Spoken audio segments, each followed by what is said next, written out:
সারাদিন এত হাসি খুশি এবং আনন্দের পর রাতে যে আমার জন্য এত বড় একটা কষ্ট আর ভোগান্তি অপেক্ষা করছে আমি সেটা শুরুতে কোনোভাবেই বুঝিনি। হ্যালো এভরিওয়ান, আসসালামু আলাইকুম। নতুন আরও একটি ব্লগে সবাইকে আমন্ত্রণ জানিয়ে শুরু করছি আমার আজকের ব্লগটি।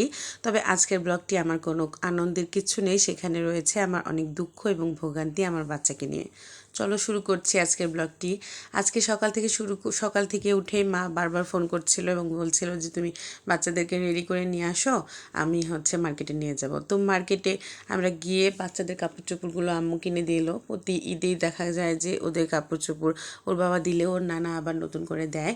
তো সেগুলো কিনে নিয়ে বাসায় এসে আম্মুর সঙ্গে ইফতার সব রেডি করে ইফতার করা হলো।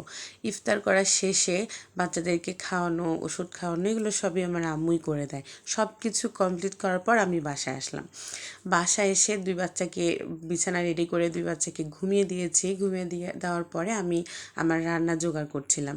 রান্না জোগাড় করতে করতে আমার মনে হচ্ছিল যে বাচ্চা বারবারই কান্নাকাটি করছে এবং বাচ্চাকে আমি বারবারই থামাতে যাচ্ছিলাম। মোটামুটি তখন 12টা মতো বেজে গিয়েছে, আমি রান্না কমপ্লিট করতে পারিনি। দেখো, অন্ধকার ঘরে দেখাচ্ছিলাম আমার পুরো রুমটা নোংরা।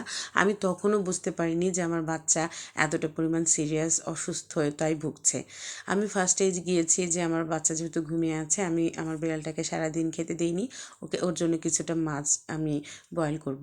তো সেটা নিয়ে আমি রান্নাঘরে গিয়ে এখানে এই যে শাক আনা হয়েছিল আগের দিন, লাল শাক, এগুলো আমার হাজব্যান্ড রাত 1টা পর্যন্ত এগুলো বেছে পরিষ্কার করে ধুয়ে দিয়েছিল যে এগুলো রান্না করে দিও, বাচ্চা খুব পছন্দ করে, আমরাও খাবো। তো শাকগুলো আমি সেদ্ধ করছিলাম। এরই মাঝে আমার ছেলে 2 থেকে 3বার উঠে গিয়েছে। 2-3টা তরকারি রান্না করেছি, এর মাঝে যে কতবারও উঠেছে বাট আমি একদমই বুঝতে পারিনি যে ওর এতটা পরিমাণ জ্বর এসেছে। লাস্টে আমি 12:30টার সময় দেখছি যে ওর প্রচণ্ড জ্বর আসছে। তখন আমি ওর বাবাকে ফোন দেওয়ার জন্য ফোন নিয়ে দেখছি ফোনটা বন্ধ। তখন আমি আমার বাবাকে ফোন দিলাম যে তুমি তাড়াতাড়ি আসো ওষুধ নিয়ে, আমার ঘরে তো ওষুধ শেষ হয়েছে, তুমি তাড়াতাড়ি এসে বাচ্চাকে ওষুধ খাওয়াতে হবে, এরকম অবস্থা। আব্বা তো তাড়াতাড়ি, দেখো ওর কি এমন, একদমই ঘুমাতে পারছিল না, আব্বা তো তাড়াতাড়ি ওষুধ নিয়ে আসলো। তারপরে ওষুধ ওকে খাওয়ানো হলো। কোনোভাবেই সাপোজিটারি ইউজ করা হলো, কোনোভাবেই ওর জ্বর নামছিল না। আমি থার্মোমিটার চেক করে দেখলাম মোটামুটি 105 জ্বর ওর, কোনোভাবেই জ্বর নামাতে পারছে না।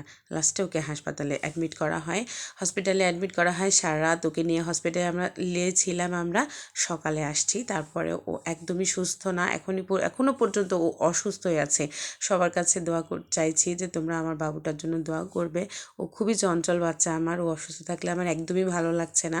আমার বাচ্চা যেন খুব তাড়াতাড়ি সুস্থ হয়ে যায়, এই দোয়াই তোমাদের কাছে চাইছি। সবাই ভালো থেকো, সুস্থ থেকো, বিশেষ করে সবার বাচ্চারা যেন ভালো থাকে, এই দোয়াই করি।